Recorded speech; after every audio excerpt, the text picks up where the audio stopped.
तो आप सभी भक्त इतने दिनों से कथा में बहुत उत्साह से भाग ले रहे हैं, बहुत आनंद आ रहा है। इस समय परिक्रमा में 17 दिनों तक हम ब्रज के अलग अलग स्थानों में भ्रमण किए, भगवान के लीला स्थलियों के दर्शन किए, और कल हम सब मथुरा में नंद बाबा के भवन में यानी गोकुल महावन में रुके थे, बृहद वन में। और नंद बाबा की जो बैठक है नंद भवन, वहां पर हमने कल कथा की, दर्शन किया। अब नंद भवन में भगवान जो है उनकी बहुत सारी बाल लीलाएं हैं, और भक्त निरंतर इन बाल लीलाओं को पढ़ते रहते हैं, सुनते रहते हैं। तो आप में से अधिकतर सभी भक्त ये सब कथा सुने होंगे, परंतु भगवान की कथा बार बार कहने और सुनने से वह और ज्यादा ज्यादा रोचक और मधुर बनते जाती है। तो यहाँ पर जो भगवान लीलाएं किए उन लीलाओं का हम वर्णन सुनेंगे। तो अधिकतर लीलाएं जब आप श्रीमद् भागवतम के 10वें स्कंद को खोलेंगे तो शुरू के 8वें अध्याय तक, 8वां या 9वां अध्याय उखल बंधन लीला तक की लीलाएं जो है यहाँ पर गोकुल महावन में हुई। उखल बंधन लीला जो हुई वो आखिरी लीला थी जो भगवान ने गोकुल महावन में की, और उसके पश्चात भगवान वृंदावन चले गए। और फिर वृंदावन में और फिर नंदगांव में बहुत सारी लीलाएं भगवान किए।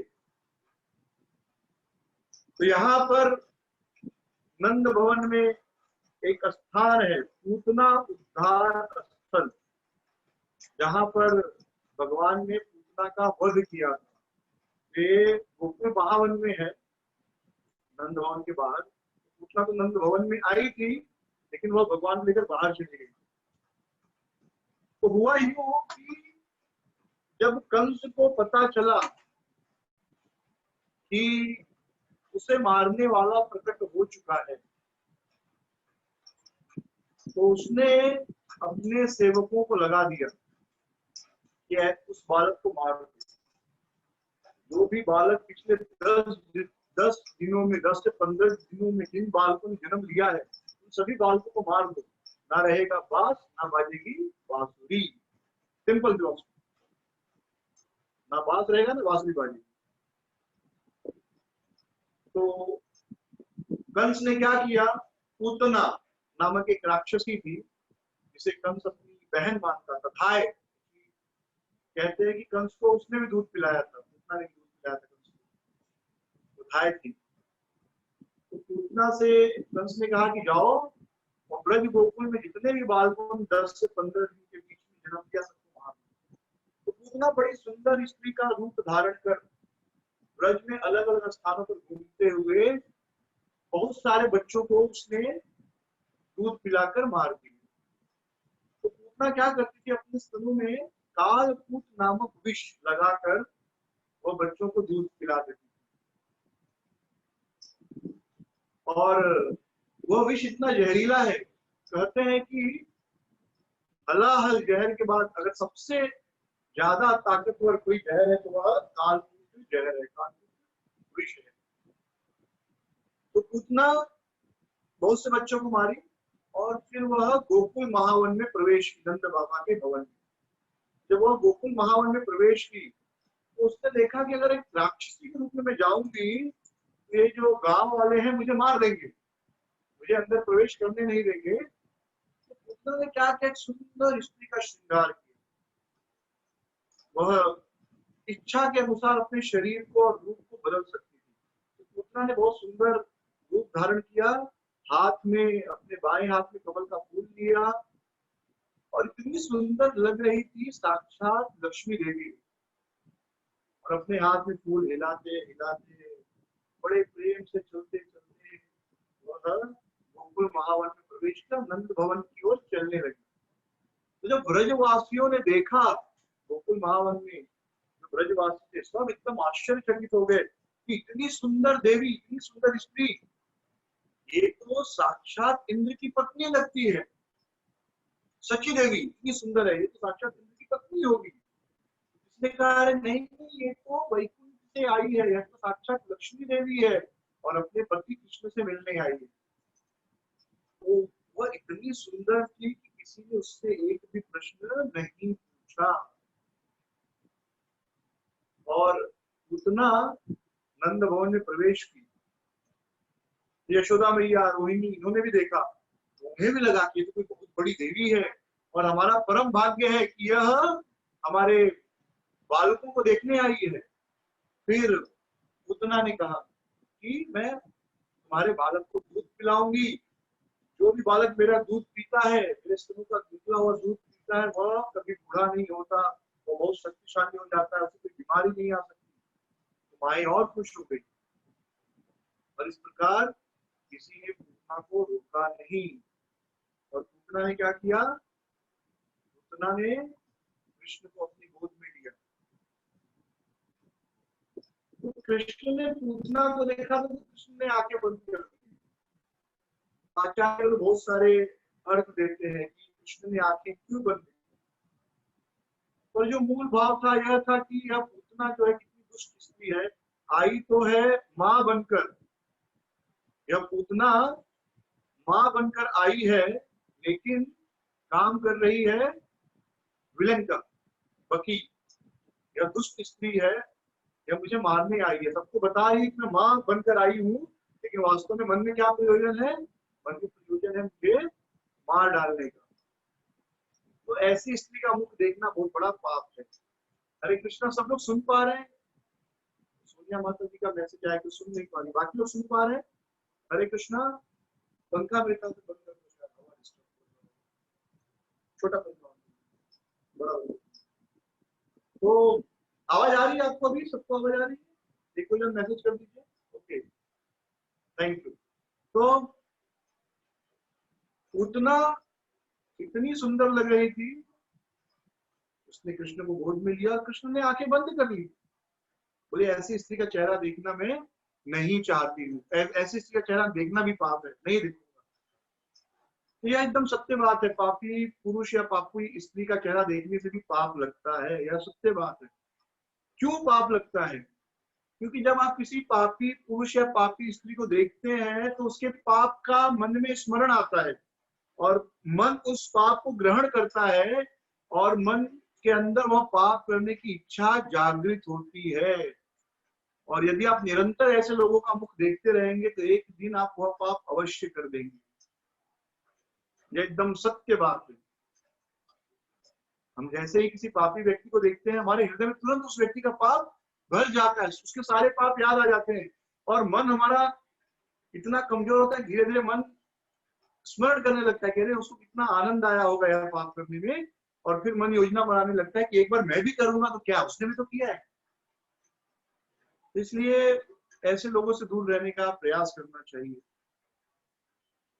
जैसे बहुत से फिल्म स्टार हुए, एक्ट्रेसेस हुई, इनका जीवन तो बहुत पवित्र नहीं होता, तो ऐसे लोगों को हम देखते हैं तो हमारे जीवन में भी अपवित्रता आती है। तो पूतना ने कृष्ण को गोद में लिया और वह दूध पिलाने लगी। तो कृष्ण थोड़ा क्रोध में आकर दूध के बदले प्राण पीने लगे, और जैसे ही वो प्राण पीने लगे, पूतना बहुत जोर जोर से चिल्लाने लगी, मुंशी मुंशी, मतलब मुझे छोड़ो छोड़ो। और इतना दर्द होने लगा पूतना को कि वह अपना नकली वेश बनाए रखना भूल गई और अपने असली वेश में आ गई और नंदभवन से दूर भागने लगी और कोशिश कर रही है कन्हैया को छोड़ने की।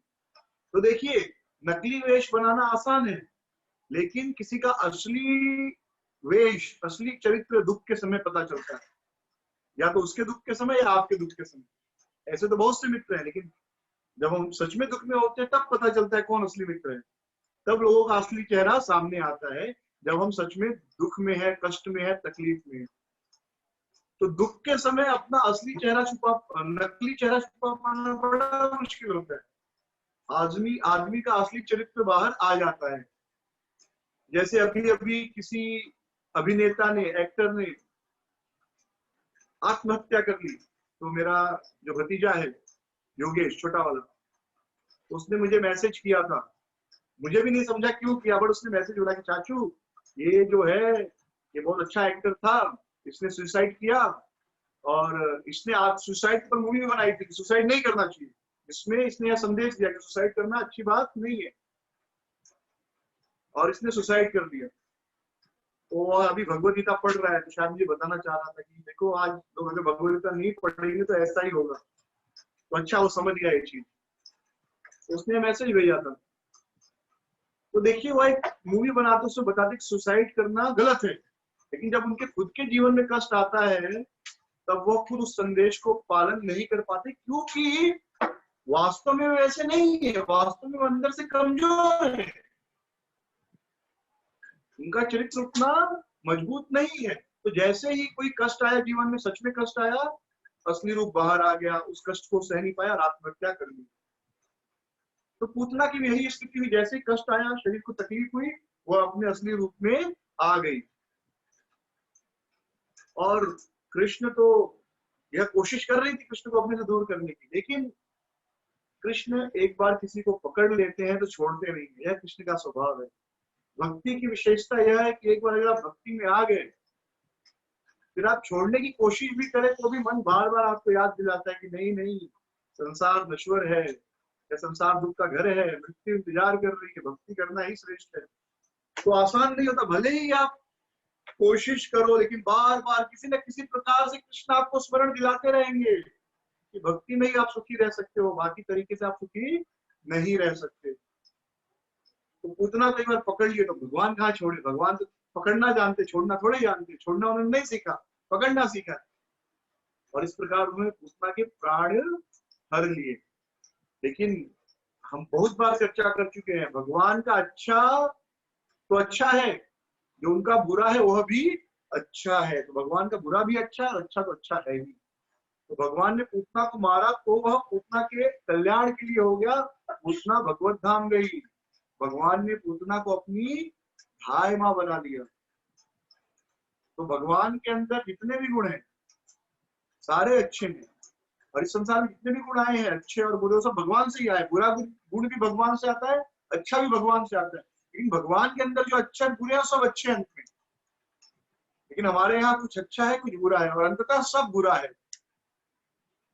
तो भगवान सभी गुणों के खान है। चाहे चोरी करना हो, इस संसार में चोरी करना बुरी बात मानी जाती है, लेकिन भगवान के अंदर वह गुण है। कौन सा गुण? चोरी करने का। लेकिन भगवान चोरी करते हैं तो माखन चोर कहलाते हैं, पूजे जाते हैं। युद्ध के मैदान में पीठ दिखाना कायरता है, लेकिन भगवान जब युद्ध के मैदान में रण छोड़कर पीठ दिखाकर भाग जाते हैं तो रण छोड़ के नाम से पूजे जाते हैं। झूठ बोलना खराब बात है, लेकिन जब भगवान झूठ बोलते हैं, माखन चुराते हैं और गोपियों से गोपों से झूठ बोलते हैं, यशोदा मैया से झूठ बोलते हैं, पूरे व्रज को आनंद प्राप्त होता है। तो भगवान निराकार नहीं है, भगवान साकार है, और सभी गुणों के वे खान हैं। सारे गुण उनके अंदर हैं।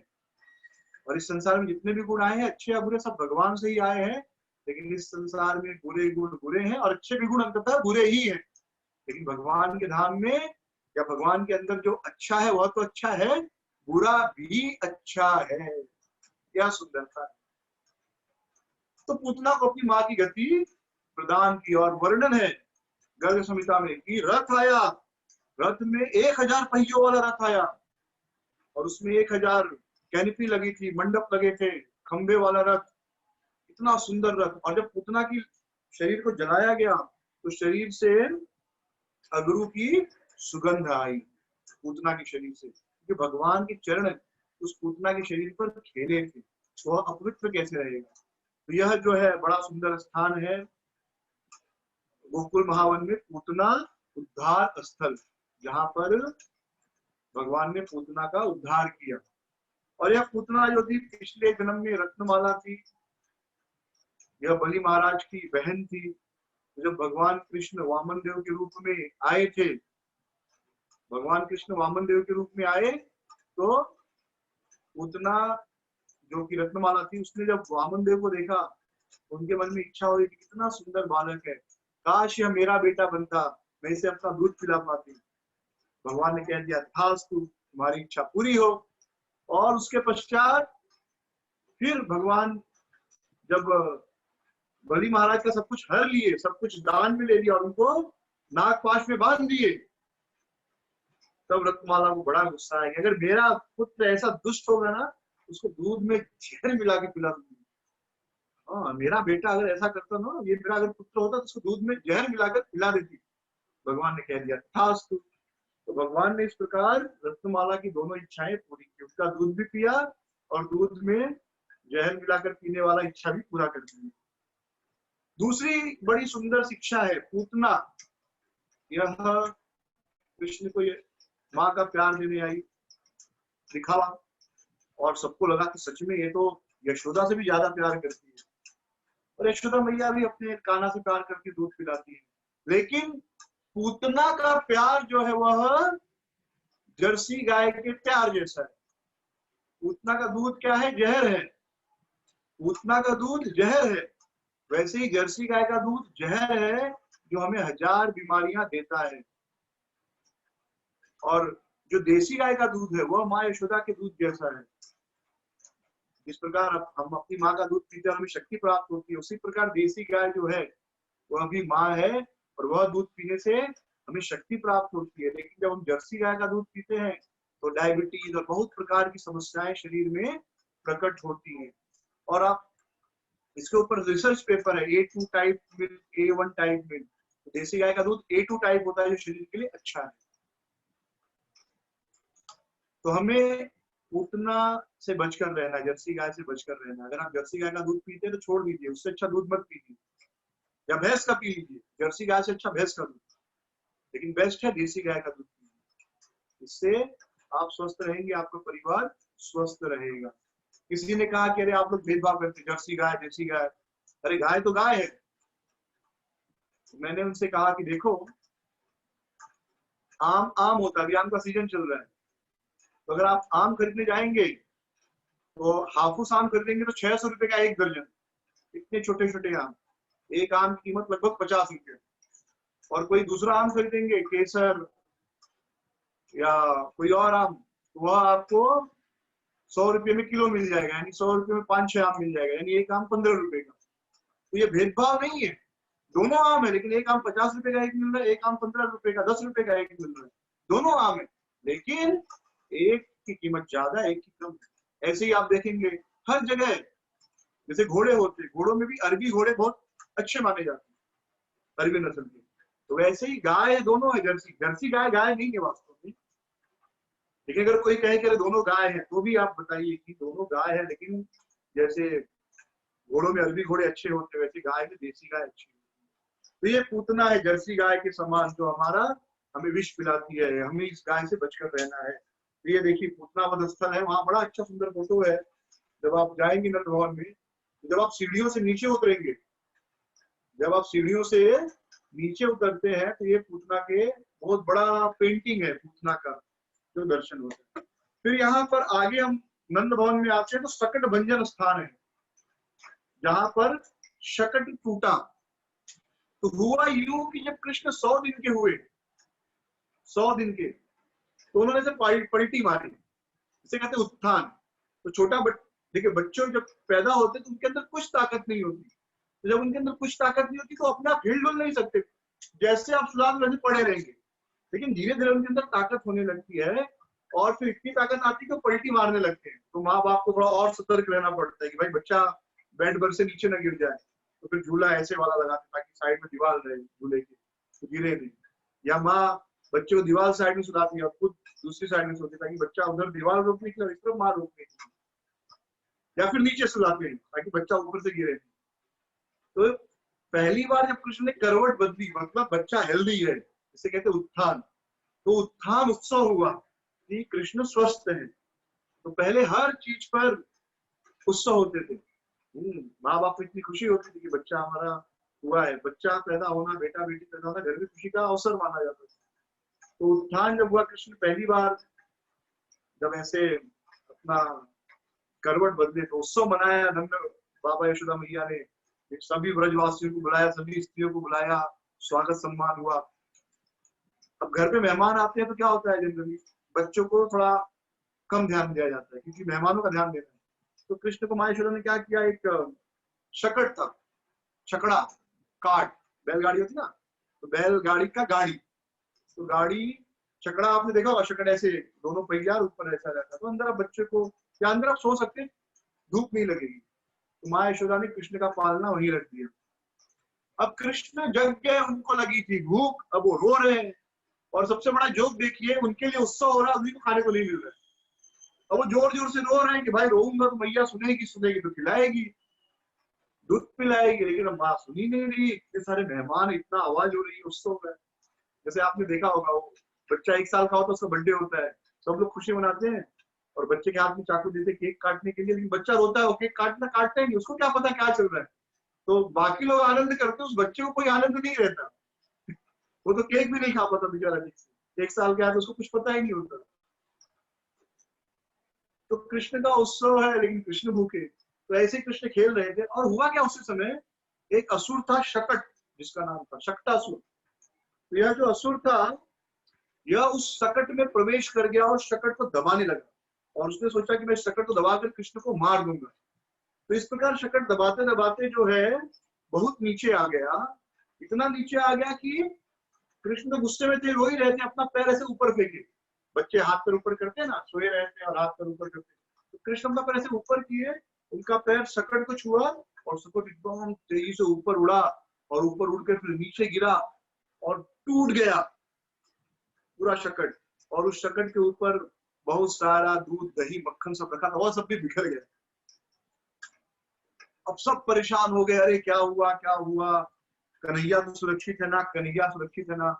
कन्हैया माँ की गोद में आ गए, मतलब माँ ने कन्हैया को गोद में ले लिया, और कन्हैया सोचे दूध मिलेगा, लेकिन अब दूध कहाँ मिलना, अब तो भाई इसका नजर उतारो, कोई बुरी साया तो नहीं लग गया, कि बच्चे को चोट तो नहीं लगी।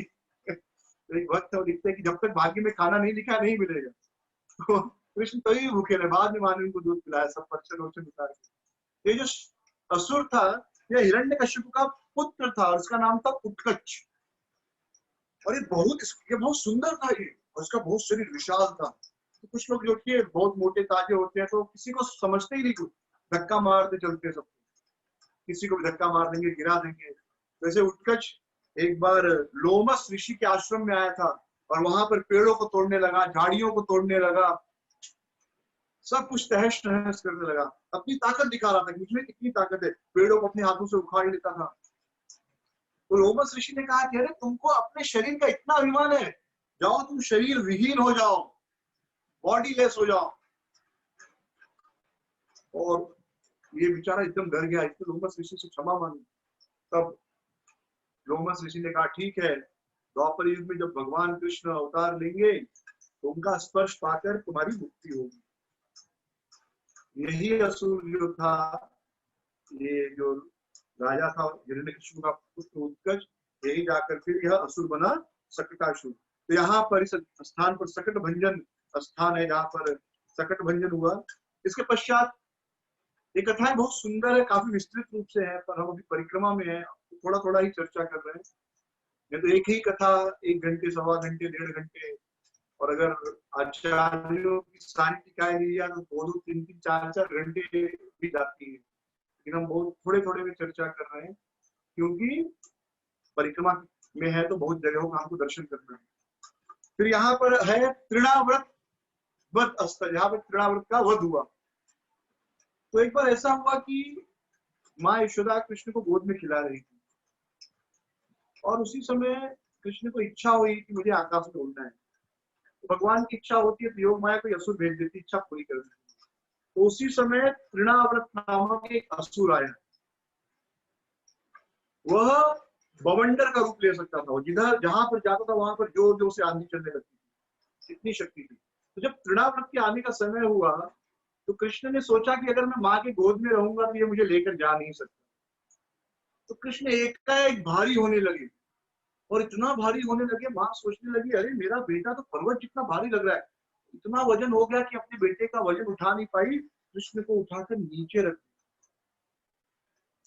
और उसी समय जोरों से बवंडर आया, और आंखों में धूल आ गई, तो कुछ दिखाई नहीं दे रहा है, कुछ उनको दिखाई नहीं दे रहा था। रज आ गई, रजोगुण, रज मतलब मिट्टी होता है, रज मतलब रजोगुण की।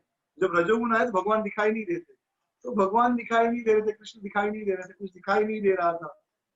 और तृणाव्रत आया और कृष्ण को उठाकर आकाश की ओर लेकर गया और वो खूब आकाश में जाने लगा और कृष्ण को बड़ा आनंद आ रहा था। उनको हवा में घूमना था, तो हवाई जहाज की यात्रा हो गई, तो हवा में घूम रहे थे कृष्ण। तो इस और सारे ब्रजवासी, भवंडर खत्म हुआ तो सबने देखा कि एक असुर कृष्ण को हवा में लेकर जा रहा है। सारे ब्रजवासी पीछे पीछे दौड़ रहे, मैया यशोदा दौड़ रही है, रोहिणी दौड़ रही है, नंद बाबा दौड़ रहे हैं, सब रो रहे, कान्हा कान्हा कान्हा। यार कान्हा तो बड़ा मजा कर रहे हैं, कान्हा को क्या तकलीफ थी, कान्हा तो आनंद कर रहे हैं। हाँ, फ्री में एरोप्लेन राइड मिल रहा है उनको, हवाई सफर मिल रहा है। तो भगवान इस प्रकार आनंद कर रहे थे। फिर जब थोड़ा समय बीत गया तो कान्हा ने सोचा कि भाई मुझे तो आनंद आ रहा है, लेकिन मेरे जो सखा है, माता पिता है, गोपियां है, बड़े दुखी हो रहे, कष्ट में है, तो ज्यादा देर कष्ट देना उचित नहीं। तो क्या किया भगवान अपना वजन बढ़ाने लगे और तृणाव्रत को ऐसा लगा कि ये तो मैं पर्वत उठाकर लेकर जा रहा हूं, और इतना भारी हो गया कि तृणाव्रत ऊपर जाना छोड़ो, नीचे गिरने लगा। और वह नीचे गिरने लगा, इतना तेजी से नीचे गिरने लगा, और नीचे एक शिला थी, पत्थर, उसी पत्थर पर तेजी से आकर गिरा और मर गया। और भगवान उसकी पीठ पर खेल रहे थे। भगवान को कोई कष्ट नहीं हुआ, भगवान को कोई तकलीफ नहीं हुई। तो सारे ब्रजवासी एकत्र हुए और सबने कहा अच्छा हुआ, ये दुष्ट अपने पाप से ही मर गया। हमारे बालक को चुरा कर लेकर जा रहा था, हमने बहुत यज्ञ किया है, पूजा की है, तपस्या की है, बावड़ियां को खुदवाई है, कुएं तालाब खुदवाए हैं पिछले जन्म में। उन्हीं सबका पुण्य प्रताप है कि नारायण की कृपा से यह बालक बच गया। कभी ब्रज वाले ये सोचते नहीं थे कि कृष्ण खुद भगवान और इसी ने मारा है। सबको ये लगता था कि कृष्ण ने नहीं मारा है, जो कृष्ण की रक्षा के लिए नारायण ने इसको मारा है। ब्रजवासी कहते हैं कि हमने बहुत सारे वृक्ष लगाए होंगे, तालाब खुदवाए होंगे, कुएं खुदवाए होंगे, बावड़ियां खुदवाई होंगी, गरीबों को दान दिया होगा, ब्राह्मणों को दान दिया होगा, इसलिए भगवान नारायण की कृपा से हमारा बालक जीवित आ गया। तो देखिए शास्त्रों में वर्णन है, कुआं खुदवाना, वृक्ष लगाना, ये सब पुण्य कर्म माना जाता है, ये भी पुण्य कर्म है। वृक्ष लगाना, कुआं खुदवाना, क्योंकि वृक्ष जब आप लगाते हैं तो हवा शुद्ध होती है और रास्ते में चलते हुए व्यक्ति को छांव मिलती है। आजकल तो लोग गाड़ी में एसी लगा कर जाते हैं, लेकिन पहले लोग चल के जाते थे, तो सड़क के दोनों किनारे वृक्ष होते थे जिसके नीचे बैठकर लोग सुस्ताते थे, और थोड़ा थोड़ा दूरी पर प्याऊ होते थे, प्यासे आदमी पानी पी सकते थे। हमें याद है हम गाँव जाते थे मई में, जाते और आते समय भी, तो कई स्टेशनों पर कई लोग मुफ्त में पानी पिलाया करते थे उस समय। यानी वे ऐसे बड़ा बर्तन में पानी भरे रहेंगे और जग रहेगा, आप जाओ अपना बर्तन तो भर के आपको दे देंगे फ्री में। और नलों का भी पानी हम पी लेते थे स्टेशन का। पर अब तो बिस्लेरी का पानी, क्योंकि सरकार को और कंपनियों को बिस्लेरी का पानी बेचना है, पैक्ड वाटर, इसलिए नलों में भी पानी नहीं आता स्टेशन के, और कोई अब पानी पिलाता भी नहीं, और पिलाएगा तो पीता भी नहीं, सोचता है कि अरे जो है ये पानी जो है अशुद्ध होगा, तो हमको बिस्लेरी का पानी। तो ये जो है कुएं खुदवाना, किसी को पानी पिलाना, ये सब पुण्य कार्य है, और भक्तों ने भी करना चाहिए। भक्तों ने ये नहीं सोचना चाहिए कि हम हरे कृष्ण जप कर रहे हैं तो हमें पेड़ लगाने की जरूरत नहीं, हमें किसी को पानी पिलाने की जरूरत नहीं, हमको किसी को भोजन कराने की जरूरत नहीं, ऐसा नहीं है। भक्तों को तो और दया होनी चाहिए दूसरे के ऊपर। तो पानी पिलाना बहुत पुण्य है। तो पानी पिलाना, किसी को प्रसाद बांटना, वृक्ष लगाने का मौका मिले तो वृक्षारोपण करना, ये सब करना चाहिए भक्तों ने। इस सबसे भगवान की कृपा प्राप्त होती है और और अच्छा भक्ति में आगे बढ़ते हैं। जब कोई व्यक्ति प्यासा और पानी पीता है तो कितना आशीर्वाद देता होगा, जिस व्यक्ति के कारण वो पानी पी पा रहा है, हृदय से आशीर्वाद देता होगा। और जब आशीर्वाद देता है, किसी के हृदय से जब आशीर्वाद मिलता है ना, वो आशीर्वाद लगता है। मैं बार बार ये चीज कहता हूँ कि आप कभी ऐसा काम मत करो जिससे किसी के हृदय को तकलीफ हो, क्योंकि अगर किसी के हृदय से श्राप निकला तो श्राप भी लगता है, भले भक्त नहीं हो, और किसी के हृदय से आशीर्वाद निकलता है तो वो आशीर्वाद भी लगता है, भले वो व्यक्ति कुछ भी हो, कैसा भी भक्त नहीं है तो भी आशीर्वाद और श्राप लगता है। अगर वो दिल से निकला, किसी के हृदय को आपने चोट दी है, उसे कुछ कष्ट दिया है बिना कारण, अपने स्वार्थ में किसी को, चाहे भले वो आपकी सास ससुर हो, जैसे कोई व्यक्ति सोचे अपनी ससुर को सास को सेवा नहीं करे, अपने माता पिता की सेवा नहीं करे, सोचे कि अरे हम तो भक्त हैं, नाम जप कर रहे हैं। नहीं, अगर आप भक्त हैं, जप कर रहे हैं, लेकिन अपने माँ पिता की, अपने ससुर की, अपनी सास की सेवा नहीं कर रहे हैं ठीक से, उनके हृदय को कष्ट दे रहे हैं बिना कारण, बिना मतलब, जानबूझकर, तो उनके हृदय से जो आग निकलती है वो आग लगती है, तो हम भक्ति में आगे नहीं बढ़ सकते। तो ये सब पुण्य कार्य से तो सब ब्रजवासी सोचने लगे कि हमने ऐसे पुण्य किए हैं, तो यह बहुत आवश्यक है, पुण्य करना चाहिए, भक्तों ने भी पुण्य करना चाहिए। बहू है घर में तो बेटी जैसा बहू को मानना चाहिए। बहू जो है बेटी जैसा, अगर हर सास अपनी बहू को बेटी माने और हर बहू अपनी सास को माँ माने तो भी झगड़ा ही नहीं हो। तो सास की भी जिम्मेदारी है, अगर सास सोचे मैं भक्त हूँ तो बहू को कुछ भी तकलीफ दूंगी तो कुछ लाभ नहीं होगा, वो भक्ति वो फलेगी नहीं, फलित नहीं होगी। बहू हृदय में दुखी है कि मेरी सास कितना तकलीफ दे रही है, और बहू सास को तकलीफ दे तो उसकी भक्ति फलित नहीं होगी। दोनों ने एक दूसरे को प्रेम करना है, माँ बेटी के साथ बड़ा आवश्यक है। पति पत्नी को तकलीफ दे रहा, सोच रहा मैं तो भक्ति कर रहा हूँ, पत्नी पति को तकलीफ दे रही है और सोच रही मैं तो जब करती हूँ तो पति को तकलीफ दूंगी तो चलेगा, कुछ तकलीफ नहीं, इसका लाभ नहीं है। पति ने पत्नी का भी ध्यान रखना है, पत्नी ने पति को ध्यान रखना है, पति पत्नी ने बच्चों का ध्यान रखना है, बहू ने सास का ध्यान रखना है, सास ने बहू का ध्यान रखना है।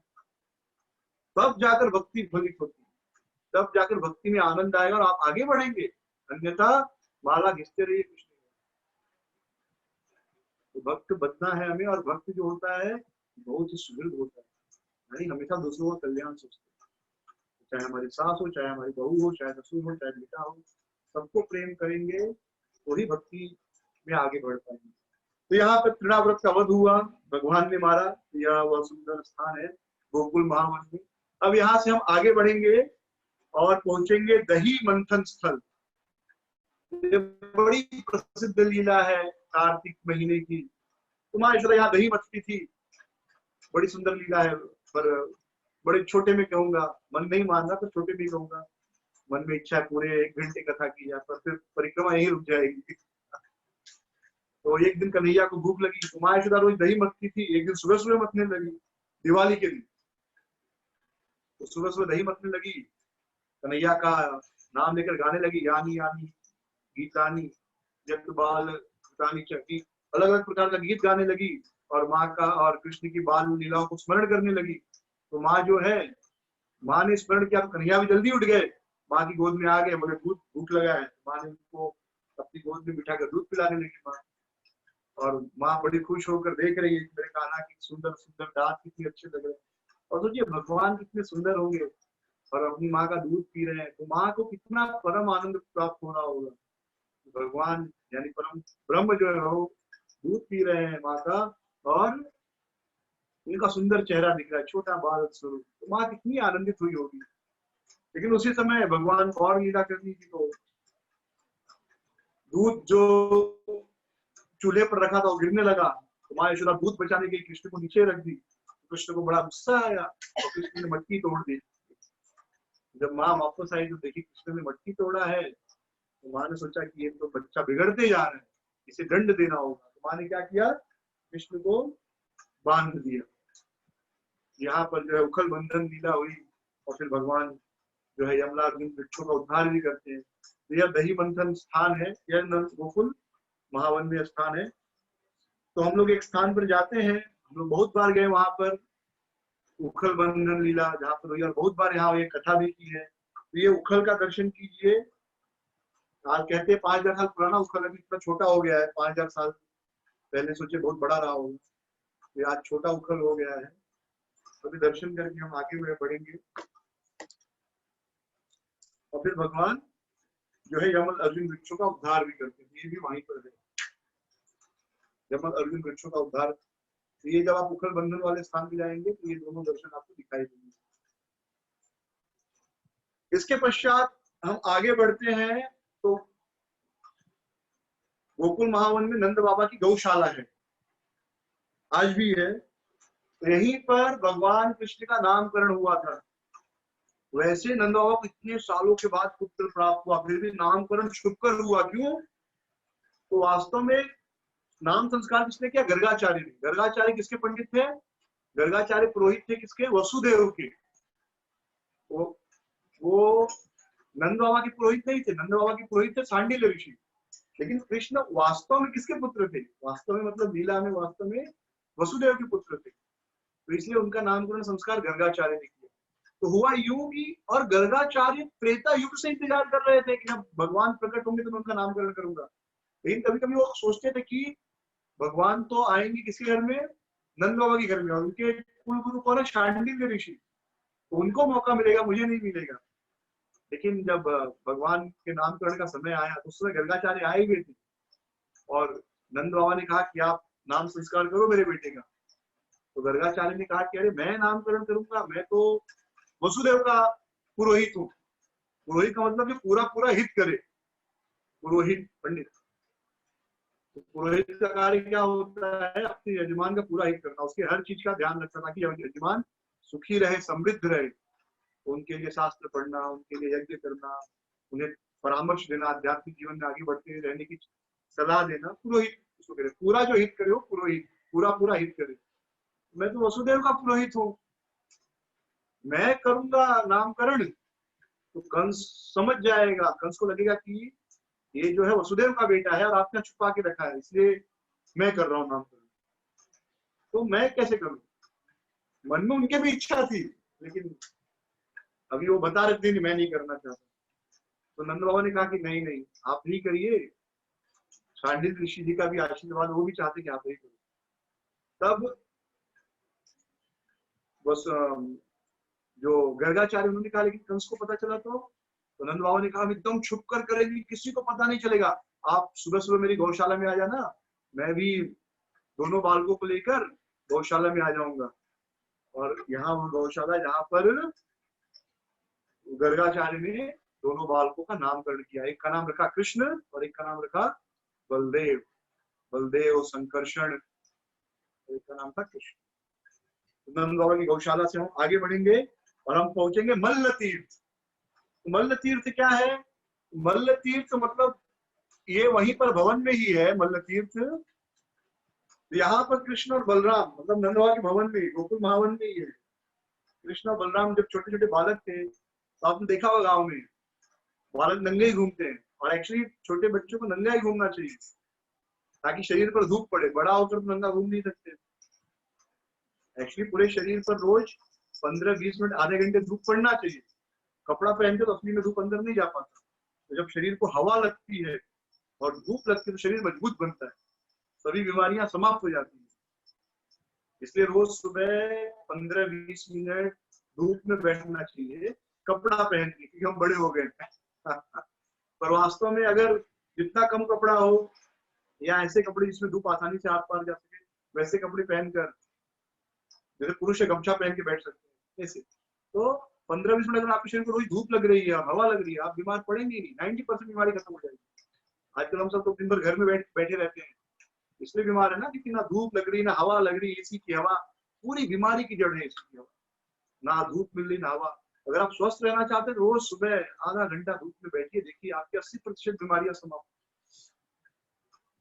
तो छोटे बच्चों को आप देखेंगे गाँव में, तो दिन भर मिट्टी में खेलते हैं और नंगे ही घूमते ज्यादातर 2-3-4 साल। और आज से 20-25 साल पहले, 15-20 साल पहले तो बच्चे 5-5, 8-8 साल के बच्चे नंगे घूमा करते थे। एक टोपी अंडरवेयर पहन लिए बस हो गया तो उससे होता क्या, जमीन में खेलते थे, गिरते थे, मिट्टी लगती थी, धूप लगती थी, हवा लगती थी, शरीर मजबूत बनता था। तो यहाँ पर कृष्ण और बलराम नंगे होकर युद्ध किया करते थे। मतलब बच्चे थे तो नंगे ही रहते थे बिना कपड़े के, तो एक दूसरे से लड़ाई करते थे। और गोपियां और गोप कहते थे अरे जो जीतेगा लड्डू मिलेगा, जो जीतेगा उसे लड्डू मिलेगा। तो लड्डू के लालच में कृष्ण बलराम खूब फाइटिंग करते थे, मल्ल किया करते थे, और एक दूसरे को जमीन में गिराते थे और मिट्टी अपने शरीर में पोंछते थे। तो मिट्टी लगना बहुत जरूरी है। आजकल हम क्या करते हैं, बच्चों को कौन सा जॉनसन एंड जॉनसन पाउडर लगा देते हैं, वो पाउडर घुस जाता है हमारे जो रोमकूप है और शरीर से पसीना निकलने नहीं देता, और बच्चा धीरे धीरे बीमार होना शुरू हो जाता है। बच्चे आज बीमार क्यों हो रहे हैं? यही कारण, बच्चे के शरीर में मिट्टी लगनी चाहिए, धूप लगनी चाहिए, हवा लगनी चाहिए। जितना आप बच्चे को बांध कर रखोगे, छुपा कर रखोगे धूप से, हवा से, उतना बच्चा कमजोर होगा। यहाँ पर मल्ल तीर्थ, जहाँ पर कृष्ण और बलराम नग्न होकर युद्ध किया करते थे, यहाँ पर गोपीश्वर महादेव जी का मंदिर है। इसके पश्चात नंद भवन के आसपास गोकुल महावन में है नंद कूप। इसे सप्त सामुद्रिक कूप भी कहते हैं। तो नंद महाराज यहाँ से पीने का पानी, नंद महाराज के पीने का पानी यहाँ से जाया करता था। तो कहते हैं कि देवताओं ने इस कूप का निर्माण किया था ताकि वे जो है भगवान की सेवा कर सके। नंद भवन में इसी कूप से पानी जाता था, तो यहीं से भगवान की सेवा होती थी, इसी जल के, इसी कुएं के पानी से, नंदकूप से, सॉरी।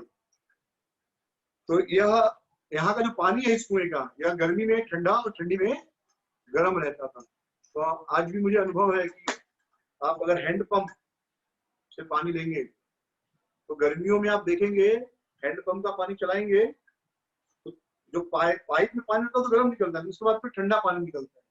इसलिए गांव में लोग पहले 1 मिनट पानी चला लेते हैं, फिर उसके बाद गर्मी के दिनों में पहले पानी चलाएंगे, थोड़ा पानी बह जाने देंगे, उसके बाद ठंडा पानी निकलता है वो पीते थे। और ठंडियों में हल्का गर्म पानी निकलता है। ये प्रकृति की विशेष व्यवस्था है कि गर्मियों में ठंडा पानी और ठंडियों में गर्म पानी कुएं का, जमीन का रहता है। यहीं पर सनातन गोस्वामी जी का भजन कुटीर है। यहीं पर, यहाँ पर जो नंदकूप है वहां पर सनातन गोस्वामी जी का भजन कुटीर है। थोड़ा बगल में ही एक गुफा है, वहां पर सनातन गोस्वामी जी की भजन कुटीर है। हाँ, तो नंदकूप के बारे में कहते हैं कि जो कोई भी व्यक्ति यहाँ नंदकूप में स्नान करता है वो सभी प्रकार के पापों से मुक्त हो जाता है, कोई पाप नहीं रहता।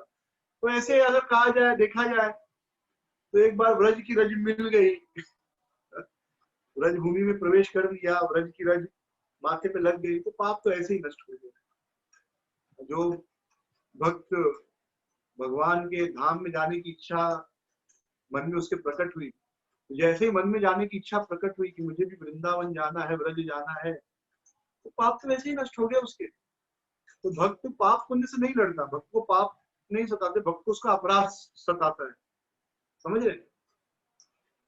भक्त को डरना किसी चाहिए, पाप तो भक्त के मन में पाप आता ही नहीं, क्योंकि उसके मन में इच्छा हुई मुझे व्रज जाना है, भगवान के धाम का दर्शन करना, तो पाप का सवाल ही कहाँ रहेगा। जिसके हृदय में पाप है उसके मन में ब्रज धाम जाने की इच्छा ही नहीं होगी, किसी भगवान के दर्शनों की इच्छा ही नहीं होगी। भक्त को डर होता है अपराध से। अपराध, हमें अपराध से डरना चाहिए। अपराध यानी किसी भक्त के प्रति बुरा व्यवहार करना, निंदा करना, यह अपराध है। भक्त को पाप पुण्य का डर नहीं होता, भक्त को अपराध का डर होता है। तो जो कोई भी व्यक्ति यहाँ पर इस कुएं के जल से स्नान करता है सभी पापों से मुक्त हो जाता है। तो यहाँ पर भजन सनातन गोस्वामी की भजन कुटीर है। तो सनातन गोस्वामी यहाँ पर गोकुल आया करते थे। तो सनातन गोस्वामी गोकुल में भजन किए हैं, नंदगांव में भजन किए हैं, गोवर्धन में भजन किए हैं, नंद घाट जो है हमने सुना परिक्रमा में अभी, वहां पर भजन किए हैं, बरसाना के पास, बरसाना नंदगांव के बीच। तो यहीं पर वहां वो नित्य मदन गोपाल जी का दर्शन मिलता था। हम सब सुने ना मदन मोहन की कथा। मदन मोहन जी कहाँ प्रकट हुए थे? वहां पर तो इमली का वृक्ष है मदन मोहन मंदिर के बगल में, वहां पर प्रकट हुए थे। इमली या तमाल का वृक्ष है, वहां पर मदन मोहन जी प्रकट हुए। वहां से फिर एक चौबे ब्राह्मण वो मदन मोहन जी की सेवा किए करते थे, मथुरावासी, गोकुल महावन में रहते हैं। तो एक दिन क्या देखा कि सनातन गोस्वामी ने एक दिन देखा कि एक बालक जो है वह बड़े सुंदर, बहुत सुंदर बालक है और खेल रहा है कुछ बच्चों के साथ। तो वह बालक इतना सुंदर था कि सनातन गोस्वामी उसके पीछे पीछे जाने लगे। और उसके पीछे जब वो गए तो जिस घर में बालक घुसा वहां जब अंदर गए तो देखते क्या है, वहां कोई बालक नहीं है, एक मूर्ति है कृष्ण की। वो वही बालक था, वही मदन थे, मदन मोहन, जो बालक के रूप में चौबे परिवार के बच्चों के साथ खेला करते थे। इतना प्यार था उनको कि भगवान मंदिर में भी रहते थे और बाद में खेलने के लिए बालक के रूप में बाहर आकर खेला करते थे। तो रोज सनातन गोस्वामी को इतना प्रेम हो गया मदन मोहन से, मदन से, कि रोज उस बालक के दर्शन के लिए जाते थे, रोज दर्शन के लिए, और भिक्षा मांगते थे उस घर से। तो भिक्षा मांगने नहीं जाते थे, मुख्य रूप से दर्शन के लिए जाते थे। भिक्षा के बहाने जाते थे। तो एक दिन उन्होंने एक बड़ी विचित्र लीला देखी। क्या देखी कि जो माई है घर की, चौमाइन, वह दांत साफ कर रही है और खिचड़ी बना रही है। और बाद में मदन, यानी हमारे मदन मोहन जी और चौमाइन का बेटा सदन, दोनों खेल रहे थे। खेल के अंदर आए और उसी जूठी खिचड़ी को उन्होंने दोनों को खिलाया। अब सोचिए, आप दांत घस रहे हैं और खिचड़ी बना रहे हैं, ऐसा भूख लगा सकते हैं क्या? गांव में, घरों में ऐसा होता है। गांव में देखेंगे आपको जनरली होता है, बहुत जगह आप ऐसा देख सकते हैं। ऐसी कोई असामान्य बात नहीं है। माएँ नहाई नहीं होती, फिर भी बच्चे के लिए बनाना कुछ फटाफट बिना नहाए भी बना देती है, और गलत नहीं है इसमें। लेकिन भगवान के लिए ऐसा नहीं बना सकते। तो सनातन गोस्वामी ने कहा कि अरे, आपका बेटा और जो मदन है उसमें फर्क है। मदन भगवान है, उसको आप अच्छे से नहा के प्रेम से भोग बनाना चाहिए। ठीक है, दांत घिस रहे और भोग बना रहे। माई ने कहा ठीक है। लेकिन 2-3 दिन के बाद जब सनातन गोस्वामी फिर भिक्षा मांगने आए, तो माई ने कहा कि अरे बाबा, आपने बोला कि नहा वहा के बढ़िया नियम से भोग लगाओ, लेकिन मदन तो नाराज हो गया। बोला अरे माई, तुम तो मेरे में और अपने बेटे में फर्क करती हो। उसको अपना बेटा मानती हो, मुझे अपना बेटा नहीं मानती, इसलिए इतना आडंबर कर रही हो। घंटी बजाना, भोग लगाना, नहा के फिर खाना बनाना, और मुझे देरी भी हो जाती, तुम नहाना वाना लेट हो जाता, फिर मुझे भूख लग जाती जोरों से। सदन पहले खा लेता, मुझे लेट हो जाता है, भूख लग जाती है। तुम जैसे पहले खिलाते थे वैसे ही खिलाओ। तो देखिए, ये शुद्ध वात्सल्य भाव है। ये हमारे लिए नहीं है अभी, ठीक है। अभी हम साधक हैं, बहुत सतर्क रहना चाहिए। उस माता की कहानी सुनकर, उस भक्ति की कहानी सुनकर हम सोचेंगे हम भी अब दातुन करेंगे और खाना बनाएंगे भगवान के लिए। अभी हम उस शुद्ध अवस्था में नहीं है। उनके घर में भगवान खेलते थे, मूर्ति भगवान के रूप में बाहर आकर खेलती थी। हमारे यहाँ ऐसा होता है क्या? अभी नहीं होता है। तो इस प्रकार यहाँ पर ही वो दर्शन किए, मदन मोहन का दर्शन किया करते थे, और यहीं पर उनको फिर मदन मोहन जी मिले, जिसकी स्थापना उन्होंने बाद में जो है वृंदावन में की। फिर यहाँ से हम आगे जाएंगे ब्रह्मांड घाट। तो हम सब लोग ब्रह्मांड घाट गए हैं। तो ब्रह्मांड घाट जो है यमुना जी के किनारे, और यहाँ पर स्नान का विशेष महत्व है। तो यूं हुआ कि कृष्ण खेल रहे थे, सब सखाओं के साथ खेल रहे थे।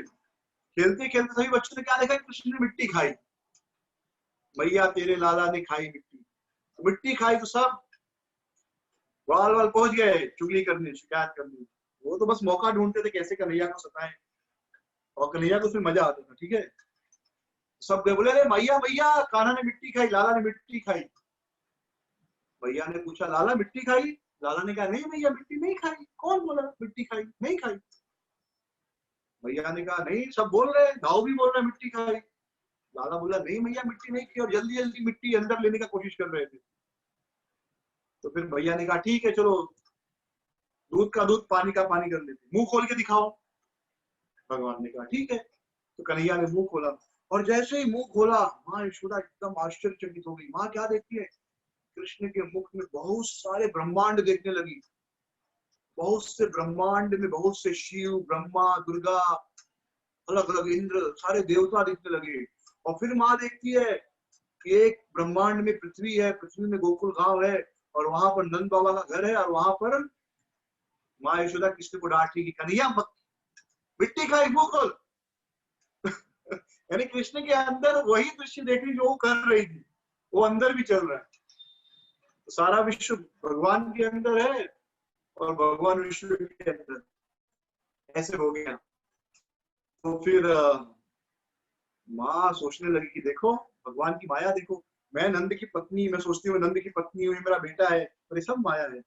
और उस माँ यशोदा को आने लगा भाव, ये तो मेरा बेटा नहीं है, ये तो भगवान। ऐसा माँ बस सोचने ही जा रही थी, तब तक कृष्ण ने कहा अरे गड़बड़ हो जाएगा। मैं तो माँ का सुख चाहता हूँ, मुझे भगवान मानेगी तो अगरबत्ती दिखाएगी, दीपक चलाएगी, उसमें थोड़े मजा आता है। मजा तो आता है जब डंडा दिखाए, वो माखन खिलाए, दूध पिलाए। भगवान मानेगी थोड़े दूध पिलाएगी, भगवान मांगेगी तो थोड़े मुझे खाने को देगी, मुझसे मांगेगी कि दो। हम भगवान से मांगते हैं ना, भगवान को देते थोड़े ही। तो भगवान मानेगी तो मुझसे मांगेगी, लेकिन अगर मुझे अपना बेटा मानेगी तो मुझे देगी। तो भगवान को वो भक्त ज्यादा पसंद है जो उनको देते हैं, जो मांगते हैं भक्त, भगवान उन पर कृपा करते हैं। भगवान प्रेम उन्हीं भक्तों से करते जो उनको देते हैं, प्रेम से देते हैं। अपना समझ के देखिए। यहाँ पर इस प्रकार माँ को जो है उन्होंने ब्रह्मांड दिखाया, इसलिए इस घाट का नाम पड़ गया ब्रह्मांड घाट। तो यह घटना होने के बाद जब माँ यशोदा वापस होश में आई तो देखा कि कृष्ण के मुंह में कुछ नहीं है, खाली मिट्टी है। लेकिन उनको याद आया कि ये सब देखा मैंने। लेकिन फिर वो सोचने लगी, अरे कुछ होगा, जादू वादू होगा, कुछ भूत प्रेत होगा, ये मेरा बेटा है, भगवान नहीं। तो कभी भी नंद बाबा यशोदा मैया कृष्ण कुछ भी करे उनको भगवान नहीं मानते। और एक लीला यहाँ पर हुई इसी जगह पर, कृष्ण अपने सखाओं के साथ खेल रहे थे, तब तक एकाएक सारे बालक उनको चिढ़ाने लगे कि कन्हैया तुमको पता है तू नंद बाबा यशोदा मैया का बेटा नहीं है। वो तो जब तुम्हारे माता पिता ने तुम्हें पैदा किया तो तुम्हारा पालन पोषण नहीं कर सकते थे, इसलिए उन्होंने तुमको छोड़ दिया। उन्होंने तुमको छोड़ दिया तो यशोदा मैया तुम पर कृपा करके लेके आई, दया करके। नहीं तो गोरे नंद यशोदा गोरी, तू कत श्याम शरीर। यशोदा मैया गोरी, नंद बाबा गोरे, तू तो काला, तू कैसे बेटा हो सकता है। कृष्ण तुम गुस्सा होने लगे, नहीं नहीं झूठ बोल रहे हो, मेरी मैया है वो, नंद बाबा मेरे पिता है, यशोदा मेरी मैया, झूठ बोलते हो। ये सब चिढ़ाने लगे, गोरे नंद यशोदा गोरी, तू तो श्याम शरीर, तू तो काला है, काला है, मैया इतना देख गोरी है, नंद बाबा तो देख गोरे हैं, तू तो काला है, सांवला, तू उनका बेटा है ही नहीं। माँ गोरा बाप गोरा, तो काला कैसे हो सकता है। तो अब रोने लगे, लॉजिकली तो सही बात है, माँ बाप गोरे हो बेटा काला हो तो थोड़ा गड़बड़ हो सकता है। सोचे हो सकता है मैं भाई इनका बेटा नहीं हूँ, क्योंकि यशोदा मैया गोरी है, ये भी गोरे, मैं गोरा होना चाहिए। आए रोते रोते आए, रो रहे खूब रो रहे। माँ बोल भी रहा, बेटा क्या हो, नहीं नहीं तुम मेरे माँ बाप नहीं हो, सब बोल रहे तुम मेरी माँ नहीं हो। माँ बोली कौन बोला, किसने कहा। कन्हैया ने कहा सारे सखा बोल रहे हैं कि नंद बाबा गोरे है, यशोदा मैया गोरी है, तू तो सांवला है। और बलराम ने भी कहा। तो माँ यशोदा हंसने लगी, बोली देख कन्हैया, मैं तेरी शपथ खाकर कहती हूँ, मैं तेरी माँ हूँ, तू मेरा पूत है, तू ही मेरा बेटा है, मैं तेरी माँ हूँ। ये मैं सत्य नारायण की शपथ लेकर, तेरे सर की शपथ लेकर खाती हूँ। और फिर बड़े प्यार से कन्हैया को गोद में ली और दूध पिलाने लगी। तो देखिए भगवान भी इस रस का आस्वादन लेना चाहते हैं, वात्सल्य रस। कितना महान रस है वात्सल्य रस। लोग कहते हैं हमको गोपी भाव में जाना है, खाली गोपी रस नहीं, माधुर्य रस, वात्सल्य रस, श्रृंगार रस, सखा, जितने रस है, माधुर्य वात्सल्य साख्य, सब में एक जैसा आनंद है। टेस्ट सबका अलग अलग होता है, कोई वात्सल्य में ज्यादा आनंद देता है, कोई माधुर्य में, कोई साख्य रस में, पर इसमें भेदभाव नहीं करना चाहिए इन जगह। माँ यशोदा भी उतनी ही महान है जितनी श्रीमती राधा रानी। माँ यशोदा एक सुख देती है, राधा रानी दूसरा सुख देती है, सखा एक प्रकार का सुख देते हैं। यहाँ पर जो है भगवान कृष्ण यह लीला की। तो वास्तव में नंद बाबा गोरे थे, कन्हैया मैया और यशोदा मैया बहुत सुंदर थी और हल्की गेहुआ रंग की थी। गेहुआ समझते, गेहूं का रंग होता ना, ब्रिटिश व्हीट का रंग। तो लोग कहते हैं ब्लैक, काला मतलब सुंदर नहीं है, तो गलत बात है। ब्लैक जो है बहुत ब्यूटीफुल हो सकता है। यशोदा मैया थोड़ी सावली थी, हल्की सावली थी और बहुत सुंदर थी। हाँ, ये गलत बात है कि गोरा ही सुंदर होता है। कन्हैया काले और बहुत सुंदर है, बहुत सुंदर। तो कलर के अलावा बाकी भी नाक नक्श भी होता है। तो इस प्रकार यहाँ पर भगवान ने लीला की। अब यहाँ से हम आगे आएंगे चिंताहरण घाट। तो करीब हम ब्रह्मांड घाट से 1 किलोमीटर आगे जाते हैं तो चिंताहरण घाट पड़ता है। चिंताहरण घाट कौन है, ये महादेव जी हैं, जो शिव जी हैं यहाँ पर चिंताहरण के रूप में। और ये ब्रजवासियों की सभी चिंताओं को दूर कर दिया करते थे। तो सारे ब्रजवासी हमेशा चिंताहरण महादेव की पूजा करते थे कि हे महादेव, हमारे कान्हा के ऊपर कोई कष्ट ना आए, हमारी चिंताओं को दूर कीजिए। और ब्रजवासियों की एक ही चिंता होती थी, क्या, कन्हैया के ऊपर कोई कष्ट ना आए, बस यही चिंता। और महादेव उनका यह चिंता दूर करते थे। तो हम कहते कि जो कोई भी चिंता हरण घाट पर जाता है और महादेव जी को प्रणाम करता है तो महादेव जी उनकी चिंताओं को दूर करते। तो मानसिक रूप से भगवान शिव से भोलेनाथ जो परम वैष्णव है, भगवान कृष्ण के परम भक्त है, उनसे हम प्रार्थना करते हैं कि हमारी चिंताओं को दूर कीजिए। कृष्ण भक्ति ठीक से नहीं हो रही है, बड़ी चिंता है, तो हमारी चिंता दूर हो जाए और कृष्ण भक्ति अच्छे से हो, ऐसा हमें आशीर्वाद दें। इसके आगे हम बढ़ेंगे तो कोले घाट आते हैं। देखिए, मथुरा, गोकुल मावन, बीच में यमुना जी, बराबर। एक तरफ मथुरा है, दूसरी तरफ गोकुल मावन, बीच में यमुना जी, जिसे पार करके जो है वसुदेव आए थे कृष्ण को लेकर। जब कृष्ण को लेकर वसुदेव आ रहे थे, वसुदेव महाराज, यमुना जी को बड़ी इच्छा हुई कृष्ण के चरणों को छूने की। तो जैसे जैसे यमुना जी ऊपर आते, कृष्ण वसुदेव क्या करते हैं, कृष्ण को ऊपर कर लेते हैं। तो एक समय यमुना जी बहुत ऊपर आ गए, भगवान कृष्ण, वसुदेव ने क्या किया, भगवान को अपने सर पर रख लिया, तो पानी यहाँ तक आ गया। तो ये एकदम डर गए और बोलने लगे, को लेवे, कौन इसकी रक्षा करेगा, अब मैं तो डूब जाऊंगा, तो कौन मेरे कन्हैया को बचाएगा। लेकिन जब पानी यहाँ तक आ गया तो भगवान ने क्या किया, भगवान ने अपने चरण जो है थोड़ा नीचे कर दिए और यमुना जी उनके चरणों को स्पर्श पाकर संतुष्ट हो गई और तुरंत पानी जो है बहुत कम हो गया और लगभग समाप्त हो गया और उस स्थान पर एक द्वीप जैसा बन गया, यानी सूखा। द्वीप किसको कहते हैं, चारों ओर पानी, बीच में सूखा जमीन, इसको कहते हैं द्वीप। तो थोड़ा जमीन सूखी जमीन बन गई, वहां भी पानी यमुना जी का था ही नहीं बिल्कुल। तो क्योंकि भगवान कृष्ण ने, तो दो चीजें, एक तो कृष्ण ने, एक तो वसुदेव ने कहा को लेवे, कौन बचाएगा, तो को लेगा, वो घाट नाम पड़ा। दूसरा, जो गोद होती है उसको भी कोल कहते हैं। तो भगवान कृष्ण ने अपने अपने चरणों से यमुना देवी के गोद को स्पर्श किया, कोल को स्पर्श किया, इसलिए इसको कोला घाट भी कहते हैं। तो यह जो है यमुना के बीचों बीच कहीं पर है कोई, तो हम लोग जब जाएंगे तो जब प्रयास करेंगे इस स्थान का दर्शन करने का। तो यहाँ पर उथलेश्वर और पांडवेश्वर महादेव है कोला घाट पर। तो पांडवेश्वर महादेव जी की स्थापना पांडवों ने की थी। जब पांडव वनवास में थे तो कई जगहों पर उन्होंने भगवान शिव जी की पूजा की और उनके अर्चा विग्रह स्थापित किए। इसके पश्चात हम आगे आएंगे, देवनगर पहुंचेंगे। तो देवनगर क्या है, ये देवस्पति गोप है, उनका ये गांव है देवस्पति गोप का। और यहाँ पर नंद बाबा बैठक किया करते थे।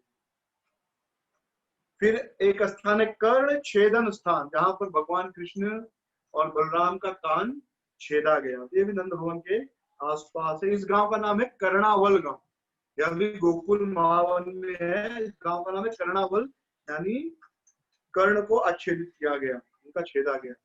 तो यह एक संस्कार होता है, कर्ण छेदन संस्कार, तो विशेष रूप से ब्राह्मणों में यह किया जाता है। कर्ण छेदन संस्कार, उनका छेदे जाते हैं और उसमें फिर सोने का पतला सा कील रखा जाता है। जो ब्राह्मण हैं, आप देखेंगे दक्षिण भारत में बहुत से ब्राह्मणों को देखेंगे तो उनके कान छेदे होते हैं और उसमें कनफुल, मतलब पतला सा, वो ऐसा झुमका नहीं पहनते, पतला सा सीख जैसा कान में रखते हैं, बहुत से ब्राह्मण रखते हैं। दक्षिण भारत में विशेष आपको मिलेगा। ये पूरे भारत की प्रथा थी, वैदिक प्रथा है।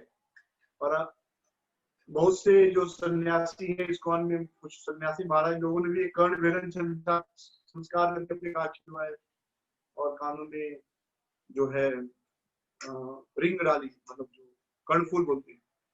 तो भगवान कृष्ण बलराम का कर्ण छेदन यहाँ पर हुआ था। तो स्त्रियों का भी कर्ण छेदन होता है, पुरुषों का भी होता है, लेकिन स्त्रियों का नाक छेदन भी होता है, पुरुषों का नहीं होता है। बस बाकी कान छेदा जाता है।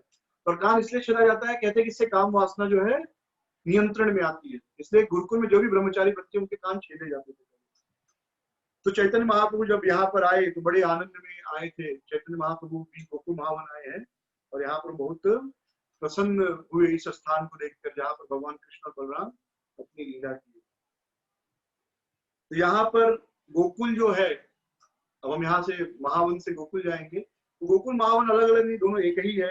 अब के जमाने में कहते हैं ये बृहद वन है और ये गोकुल है, वास्तव में गोकुल महावन एक ही है, दोनों अलग अलग नहीं है। पर आज के समय में गोकुल को अलग बताते हैं, महावन को अलग बताते हैं। तो यहाँ गोकुल में है श्री ठाकुरानी घाट। यहाँ पर जो है यमुना महारानी जी ने वल्लभाचार्य जी को दर्शन दिया था और वल्लभाचार्य जी ने यहाँ पर पूरा भागवतम पढ़ा था। और यहाँ पर है गोविंद घाट भी है, यहाँ पर गोकुल में। तो देखिए गोकुल और महावन दोनों एक ही है, अलग अलग। अब यहाँ से हम आगे प्रवेश करेंगे रावल, रावल धाम की जय। तो रावल धाम क्या है? ये श्रीमती राधा रानी का जन्म स्थान है। अब प्रश्न उठेगा, हमने तो कथा में सुना कि बरसाना जन्म स्थान है वृषभानुपुरा। तो राधा रानी अलग अलग कल्पों में अलग अलग जगह प्रकट होती है। सबसे पहले एक याद रखिए कि केवल इसी बार भगवान प्रकट हुए ऐसा नहीं है, ये लीलाएं बार बार होती है, रिपीट होती रहती है। ब्रह्मा जी के एक दिन में 1000 चतुर्युगी होती है, यानी 1000 बार द्वापर युग आता है, यानी ब्रह्मा जी के एक दिन में 1000 बार एक कृष्ण लीला होती है। लेकिन 999 बार विष्णु कृष्ण बनकर आते हैं, ये स्मरण रखिए। 999 बार विष्णु कृष्ण बनकर आते हैं। इसलिए बहुत बार कहते हैं लोग कि कृष्ण विष्णु के अवतार, इसलिए कंफ्यूजन होता है। लेकिन केवल एक बार स्वयं गोलोक बिहारी श्री कृष्ण, जो कि विष्णु के स्रोत हैं, जिनसे विष्णु अवतार लेते, वो गोलोक बिहारी कृष्ण केवल एक बार स्वयं आते, स्वयं भगवान कृष्ण। ब्रह्मा जी के एक दिन में केवल एक बार, बाकी 999 बार विष्णु कृष्ण बनकर आते हैं और एक बार स्वयं कृष्ण आते हैं। उसी प्रकार 999 बार विष्णु चैतन्य महाप्रभु बनकर आते हैं और एक बार कृष्ण चैतन्य महाप्रभु बनकर आते हैं। तो हम लोग बड़े भाग्यशाली हैं कि इस बार स्वयं कृष्ण आए इस कलयुग में, और इसी कलयुग में चैतन्य महाप्रभु भी आए। इस युग में, जिस युग में हम लोग प्रकट हुए, जो चतुर्युगी है, इसमें स्वयं कृष्ण आए गोलोक बिहारी और स्वयं चैतन्य महाप्रभु, स्वयं कृष्ण चैतन्य महाप्रभु बनकर आए। हमारे जो कृष्ण है वो कृष्ण चैतन्य है, विष्णु चैतन्य नहीं है। विष्णु चैतन्य नहीं है, कृष्ण चैतन्य है। फिर कभी कभी लोग कहते हैं अच्छा सारा भाग्य हमको ही मिला था। तो हम लोगों का ऐसा, हमारी मति है कि जब दुर्भाग्य मिलता है तो हम कहते सारा दुर्भाग्य मुझे ही मिलना था, और जब भाग्य मिलता है तो कहते सारा भाग्य मुझे ही मिलना था। जैसे कुछ भक्त कहते रहे प्रभुपाद जी के समय मैं क्यों नहीं था, और जो थे उन्होंने कभी दीक्षा नहीं दिया बहुतों ने। तो वो हमारे कंप्लेन करने की आदत है। अगर समझो हम कहते कि पिछले युग में स्वयं कृष्ण चैतन्य महाप्रभु बनकर आए थे, कितने भाग्यशाली थे वो लोग, हम कहते यार मेरा क्यों भाग्य नहीं था, काश मैं भी उस युग में प्रकट हुआ होता, तब रोते। ये हमारी आदत है शिकायत करनी या विश्वास नहीं करना। तो भाग्य मिलेगा तो भी शिकायत करेंगे, अच्छा सब भाग्य मेरे ही खाते में आया है, और जब दुर्भाग्य, अच्छा सब दुर्भाग्य मेरे ही, मुझे ही मिलना है। तो इस तरह का कोई जवाब नहीं है, वो हमारी आदत है।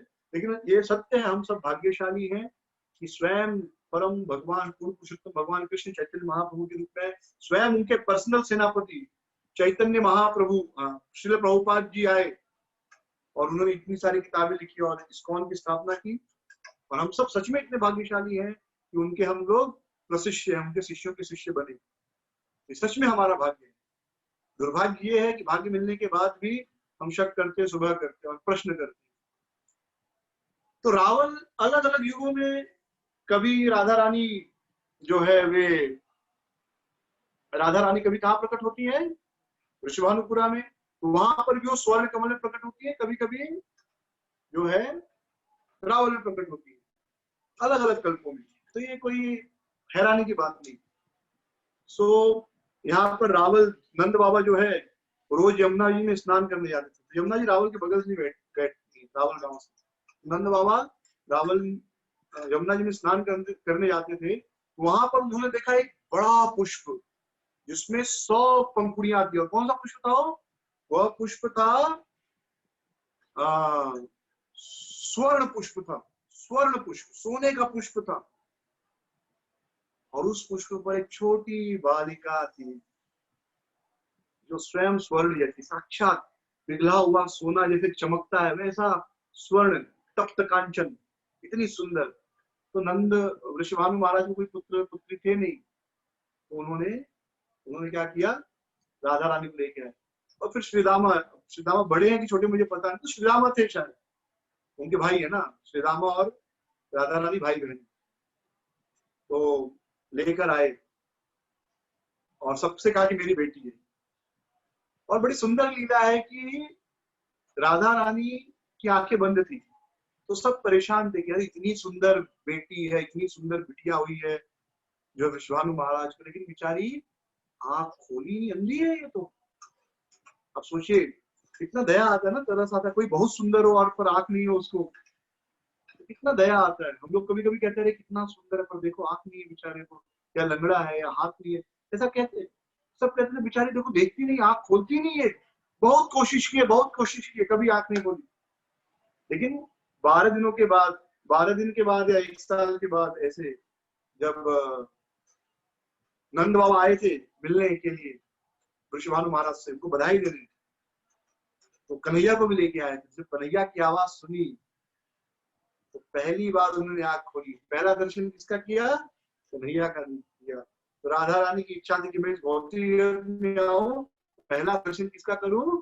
कन्हैया का करूं। तब जाके उन्होंने आंख खोली तो सब बड़े खुश हो गए कि देखो कान्हा कितना शुभ है कि इसको देखते ही हमारी बिटिया ने आंख खोल लिया। ये सुंदर लीला यहाँ पर हुई है। तो रावल गांव जो है, रावल का अर्थ होता है बहुत बड़ा जमींदार। तो नंद महाराज, ऋषिभानु महाराज तो थे, बहुत बड़े जमींदार थे वहां पे, इसलिए उनका इतना प्रभाव था, इसलिए इस गांव का नाम पड़ा रावल गांव। ये नंद बाबा क्या थे? बड़े ऋषिभानु महाराज जमींदार थे। और हम लोग सुनते भी हैं, पढ़ते हैं कि ऋषिभानु महाराज के पास कितनी गाय थी? 12 लाख गाय। और नंद बाबा के पास 9 लाख गाय। तो ससुराल वाले अमीर थे भगवान कृष्ण के। भगवान कृष्ण के ससुराल वाले ज्यादा अमीर थे, 12 लाख गाय थी, कृष्ण के पास 9 लाख गाय थी। तो इस प्रकार जो है यहाँ पर इस रावल गांव में यह लीला हुई है। यहाँ देखिए यमुना जी का थोड़ा सा, यमुना जी दूर चली गई है, आज से 5000 साल पहले यमुना जी करीब थी, तो थोड़ा सा यमुना जी का जल यहाँ पर आता है, दर्शन कीजिए। और यहाँ पर राधा कृष्ण का सुंदर अच्छा विग्रह रावल गांव में, दर्शन कीजिए, अथवा जल दीजिए। तो नारद जी को बड़ी इच्छा थी राधा रानी के दर्शन करने की, तो उन्होंने कृष्ण के तो दर्शन कर लिए थे, लेकिन अब राधा रानी कहाँ प्रकट हुई उनको पता नहीं था। तो राधा रानी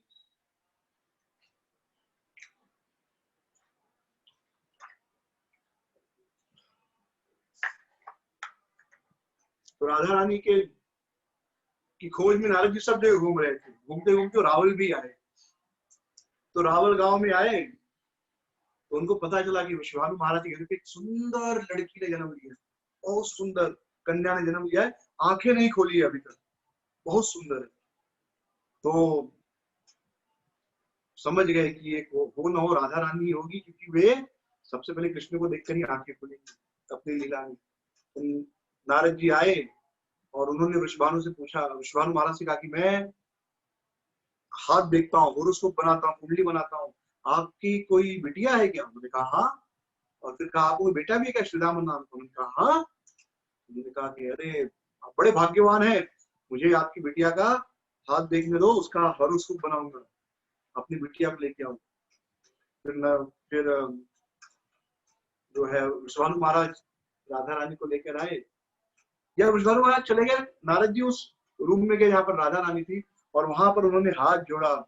नारद जी ने उस रूम में जाकर कहा, कदा आकर्ष्यति श्रिय माम कृपा कटाक्ष भाजनम, हे वृषभानु की पुत्री, कब मुझ में कृपा कटाक्ष भाजनम, अपनी कृपा का दर्शन दोगी, अपनी आंखों से मुझ पर कृपा करोगी। तो उस समय राधा रानी, ललिता, विशाखा सखियां सब अपने मूल रूप में प्रकट हुई और उन्हें जो है नारद जी को आशीर्वाद दिया।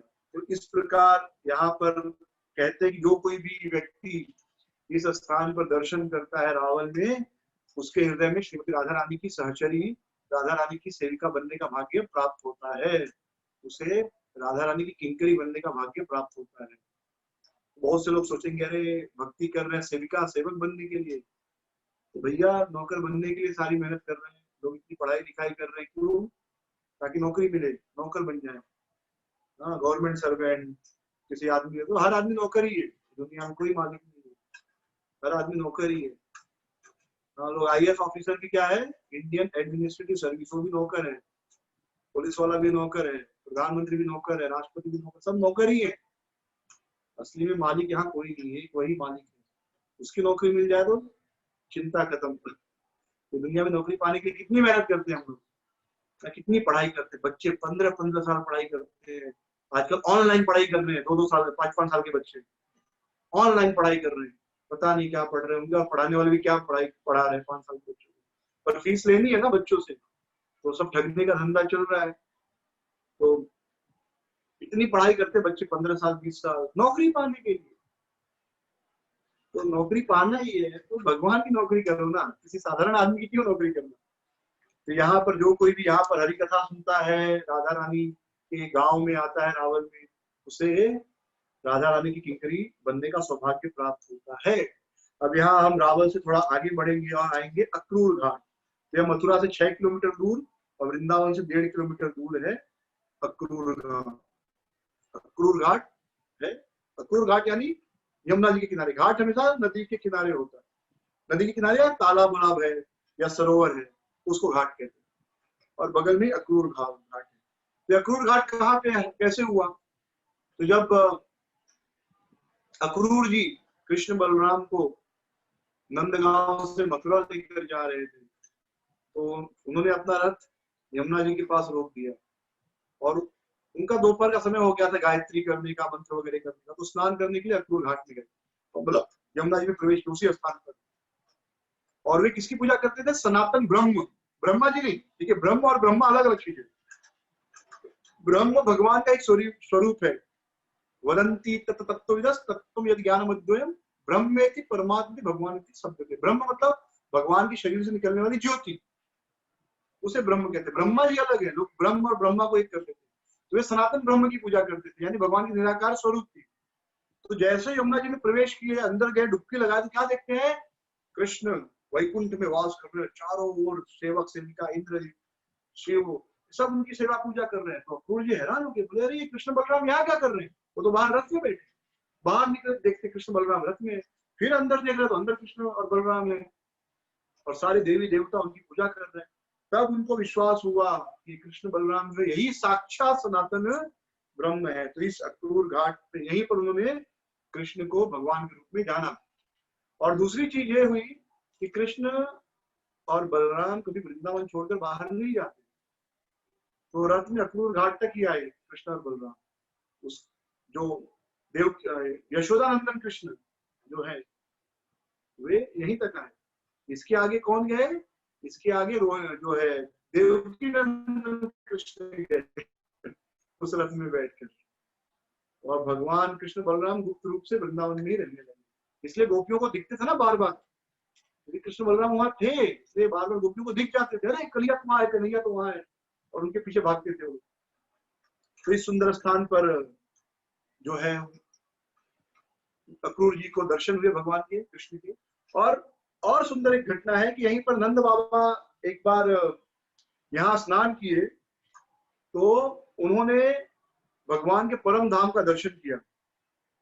भगवान का दर्शन किया तो उनके मन में इच्छा हो गई, तो उन्होंने नंद बाबा से, उन्होंने कृष्ण से और सभी ब्रजवासियों ने कृष्ण से कहा कि हमको भी परम धाम देखना है। तो इसी स्थान पर कृष्ण ने सभी ब्रजवासियों को गोलोक वैकुंठ दिखाया। गोलोक नहीं वैकुंठ, क्योंकि गोलोक में तो लोग है ही है। तो इसी स्थान पर जो परम धाम यानी वैकुंठ वह दर्शन कराया।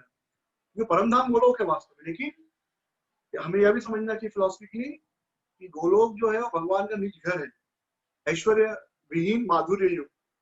तो जनरली नंद बाबा भी नारायण की पूजा करते थे, तो वैकुंठ जी उनके लिए भी बड़ा था। अब वो तो साक्षात गोलोक में रह रहे, उससे बड़ा क्या हो सकता है। यहीं पर उन्होंने जो है भगवान का दिव्य धाम का दर्शन किया, वैकुंठ रूपी गोलोक का दर्शन किया।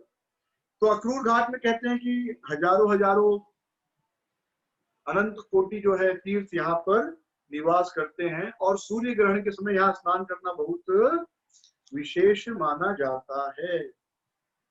जब चैतन्य महाप्रभु आए थे तो उस समय तो वृंदावन में केवल जंगल ही था, ऐसे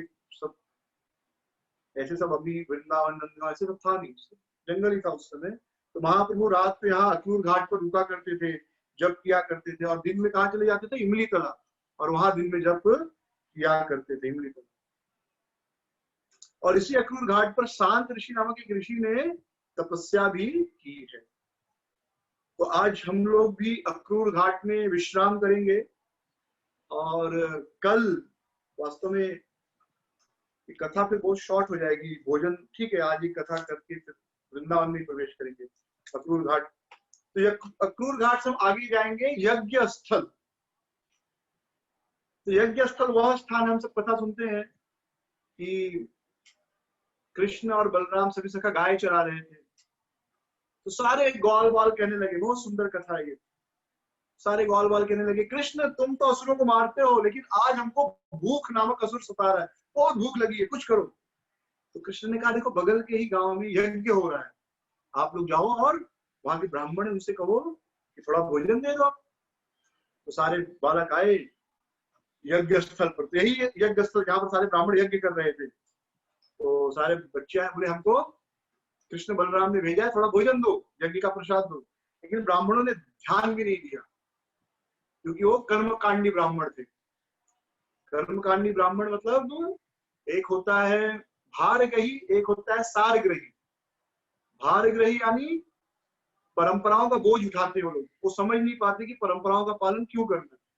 नहीं, हमारी परंपरा, हमारे घर की परंपरा, क्यों पालन कर रहे हो, क्यों परंपरा, ये पता नहीं, बस है तो है। ये है भारग्रही। सारग्रही मतलब किस कारण इस नियम का पालन कर रहे हैं, और अगर इसी उद्देश्य की प्राप्ति किसी और नियम से हो तो भी कर सकते हैं। तो एक होता है सारग्रही, एक होता है भारग्रही। तो जो वैष्णव होते हैं वो सारग्रही होते हैं। सारग्रही मतलब कोई भी काम क्यों करना है तो वह उद्देश्य महत्वपूर्ण है, ना कि माध्यम। जैसे अगर मैं रोज ट्रेन से जाता हूँ, समझो चर्चगेट स्टेशन, रोज ट्रेन से जा रहा हूँ, और एक दिन ट्रेन बंद है और मुझे जरूरी काम है, मैं कहूंगा नहीं नहीं वहां जाना है तो ट्रेन से ही जाना है, वहां जाना है तो ट्रेन से ही जाना है, तो मैं उस दिन नहीं जाऊंगा, मेरा काम रुक जाएगा। तो ये है भारग्रही। सारग्रही मतलब चाहे ट्रेन से जाओ, बस से जाओ, ओला से जाओ, उबर से जाओ, जाना इंपॉर्टेंट है, चाहे ट्रेन से जाओ, चाहे बस से जाओ, चाहे एरोप्लेन से जाओ। जैसे मुझे याद है बचपन में मैं भारग्रही था एक बार।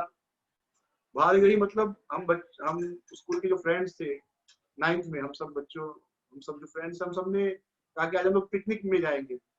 8-10 फ्रेंड्स थे हम लोग। कहाँ जाने वाले थे? लक्ष्मी, महालक्ष्मी मंदिर, हाजी अली, ये सब देखने जाने वाले थे। एक दोस्त मुसलमान भी था, तो हमने कहा कि ठीक है, तो प्लान तय हो गया। तो सुबह 6 बजे मैंने कहा कि समोसा मैं खरीद के लाऊंगा। तो कुछ दोस्तों ने कहा नहीं नहीं, समोसा वही गरम गरम मिलेगा ना, वही खरीद के खाएंगे। मैंने कहा नहीं नहीं, पिकनिक मतलब सब सामान घर से जाना चाहिए और वहां पे खाना चाहिए। तो ये पता नहीं, ये समझ कैसे थी मुझे नहीं पता, पर कैसा था कि पिकनिक मतलब सब सामान घर से लेके जाना है, हाँ वहां पर खाना है, वहां पर खरीदना नहीं है। तो हमने आज वो दुकान में समोसा अच्छा मिलता था, तो वैसा समोसा मैंने आज तक खाया नहीं, बहुत क्रंची होता था। तो खरीद लिया समोसे, हमने 20 समोसे खरीद लिए और वहां पर गए तो दोपहर को खाए। सुबह 6-7 बजे का खरीदा समोसा दोपहर को 2 बजे 1 बजे 2 बजे खाए, बिल्कुल स्वाद नहीं, जबकि वहीं पर अच्छे अच्छे समोसे बिक रहे थे। मैंने अनुभव किया ये तो मूर्खता है मेरी, ऐसा नहीं करना चाहिए। तो कभी कभी ये होता है भारग्रही। तो मुझे समझ में आया, तो उस समय नहीं समझा, क्योंकि मैं ऐसे था कि नहीं, ऐसा ये नियम है, ऐसा ही होना चाहिए कि पिकनिक मतलब जैसे हम लोग स्कूल की पिकनिक जाते थे तो टीचर कहते थे घर से खाने पीने का सामान लेके आना है आप लोग। तो कहीं ना कहीं वो एक माइंड सेट हो गया था, घर से लेके चलना है या जहां से है वहीं से लेके चलना, सुबह ही सब खरीद लेना है। जबकि खाना पीना तो वहां भी मिलता है, लेके क्यों जाना था? उसमें भक्त नहीं थे तो बाहर का भी खाते थे। ये होता है भारग्रही। सारग्रही क्या होता है उस समय? अरे दोपहर को भूख लगेगी, गरम गरम खाएंगे ना, यहाँ से सुबह इतना वजन लेकर घूमो पूरा दिन और फिर बासी खाओ, क्या फायदा? तो जो वैष्णव होता है वो सारग्रही होता है। उद्देश्य कैसे पूरा हो, किस माध्यम से पूरा हो वो महत्वपूर्ण नहीं, पूरा होना चाहिए। जैसे भगवान को प्रसन्न करना है, ऐसे या वैसे, जैसे प्रसन्न करना है भगवान। तो ये जो ब्राह्मण थे, याज्ञिक ब्राह्मण भारग्रही थे। यज्ञ का उद्देश्य क्या है? भगवान कृष्ण को प्रसन्न करना। लेकिन स्वयं भगवान कृष्ण आए हैं, यज्ञ द्वारा हम भगवान को भोजन देते हैं, यज्ञ में आहुति देकर भगवान को भोजन दिया जाता है। अब यहाँ साक्षात भगवान के मित्र आए, बोल रहे भगवान मांग रहे हैं भोजन, लेकिन ये कह रहे नहीं हम तो यज्ञ द्वारा ही देंगे। ये भारग्रही। जैसे एक हम कथा सुनते हैं, लोग भक्तगण बताते हैं कि एक पत्नी थी, अपने पति से बहुत प्रेम करती थी, बिना पति को खिलाए कभी खाती नहीं थी। तो किसी कारणवश एक बार पति को बाहर जाना पड़ा, तो पत्नी ने कहा कि अब आपको तो मैं दर्शन नहीं कर पाऊंगी तो भोजन कैसे करूंगी, बिना आपको खिलाए तो मैं खाती नहीं। तो पति ने कहा ठीक है, अपना एक फोटो दिया और पत्नी से कहा कि देखो पहले मेरे फोटो के सामने भोजन रख दिया करना और बाद में खा लेना आप ये भोजन, तो आपका व्रत नहीं टूटेगा। पत्नी खुश हो गई। तो ऐसे 10 दिन 15 दिन 1 महीने हुआ। 1 महीने बाद पति आया, घर का दरवाजा नॉक कर रहा है, बोला खोलो, अरे भाग्यवान सुनो मैं आ गई। तो पत्नी क्या कह रही है अंदर से, रुको रुको, मैं अभी तुम्हारे फोटो को भोग लगा रही हूँ। पहले वो तुम्हारा, क्योंकि मेरा नियम है, फोटो को भोग लगा रही हूँ, तुम बाहर रुको। अरे वो नियम था जब आप नहीं थे, अब तो खुद जब पति आ गया है तो फोटो का क्या जरूरत है, तब तो पति को अंदर बुलाओ, उसको खिलाओ। लेकिन जो बाहर ग्रही होते हैं वो नियमों में फंस जाते हैं। सारे ग्रही समझते हैं कि नियम क्यों बनाया गया है, और नियम इंपॉर्टेंट नहीं है, नियम द्वारा प्राप्त करने वाला उद्देश्य इंपॉर्टेंट है। नियम बदले जा सकते, उद्देश्य नहीं बदला जाता। तो ये भगवान स्वयं आए भोजन करने, लेकिन नहीं, हमको तो यज्ञ में आहुति देकर ही भगवान को खिलाना, उन्होंने भोजन नहीं दिया। ये वो स्थान है यज्ञ स्थल, और इसके आगे है भोजन स्थल या भातरोल गांव। तो हम सब गए, याद है आप लोगों को, भातरोल गांव गए, बहुत सुंदर स्थान। तो जब सारे बालक दुखी होकर आ गए यज्ञ के स्थान से, तो उन्होंने कृष्ण से कहा कि कुछ दिया नहीं। कृष्ण ने कहा कुछ नहीं, आप एक काम करो, अब ब्राह्मणों के पास मत जाओ, उनकी पत्नियों के पास जाओ, वो मेरी भक्त है, वो मेरा नाम सुनते ही मेरे लिए भोजन लेकर आएंगे। तो सारे ग्वाल बाल बहुत खुश हो गया, और सारे ग्वाल बाल पहुंच गए वहां पर इस भातरोल गांव में। और ब्राह्मण पत्नियों को कहा कि देखो कृष्ण आए हैं, बगल के वन में हैं, और भूख लगी उनको। सारी ब्राह्मण की पत्नियां जैसे ही सुनी, बड़े बड़े बर्तन में चावल दाल, अलग अलग प्रकार की मिठाइयाँ, अलग अलग प्रकार के केक सब्जी सब लेकर दौड़ पड़ी कृष्ण की ओर, जैसे नदी समुद्र की ओर दौड़ती वैसे दौड़ पड़ी। तो यह वह स्थान है जहाँ पर उन्होंने बड़े सुंदर सुंदर भोजन बनाए थे और भगवान के लिए वह लेकर गए। ये भी बहुत सुंदर कथा है, बहुत लंबी कथा है, पर इन शॉर्ट ब्राह्मण की पत्नियां भगवान को पा गई, क्योंकि वे जानती थी कि जीवन का उद्देश्य भगवान को पाना, ना कि यज्ञ करना। यज्ञ द्वारा भगवान को पाना, पर भगवान आ गए तो आपको नहीं, आप लोगों में यज्ञ कर रहे, वैसा नहीं करते। तो भातरोल गांव का दर्शन करेंगे, वृंदावन के बहुत करीब है ये भातरोल, यहाँ पर हम लोग गए हैं। बहुत सुंदर स्थान है आसपास, और भगवान की कृपा है कि अभी भी ये गांव में शहरीकरण नहीं हुआ है, तो आज भी जो है यह सुंदर लगता है। ऐसा लगता है कि अभी भी हम भगवान के समय में है, आज से 5000 साल पहले वाली स्थिति में। और अब हम यहाँ से प्रवेश करेंगे, कहाँ प्रवेश करेंगे? वृंदावन समम बोनम। तो आज हम लोग वृंदावन में ही विश्राम करेंगे, रात्रि विश्राम करेंगे, कल भी वृंदावन में विश्राम करेंगे, और 2 दिन वृंदावन धामवास, और शनिवार को हम लोग परिक्रमा, वृंदावन धाम की महिमा सुनेंगे और वृंदावन की परिक्रमा करेंगे। तो महिमा भी बहुत ज्यादा है, पर महिमा वर्णन थोड़ा सा करके फिर परिक्रमा करेंगे वृंदावन धाम की। तो करीब 3 से 4 दिन 5 दिन भी लग सकते हैं, बहुत सारी लीला स्थलियां है वृंदावन। तो यह निर्भर करता है कि हम लोग कितना तेज चलेंगे, और कथा में कितना अंदर घुसते हैं, या थोड़ा सा ही महत्व सुनकर आगे बढ़ जाएंगे। तो ये उस पर निर्भर करता है कि 2-3 दिन में होगा या 5-6 दिन लगेगा। तो वह हम लोग आगे देखेंगे कैसे होता है। तो 2 दिन आप सब लोग जो है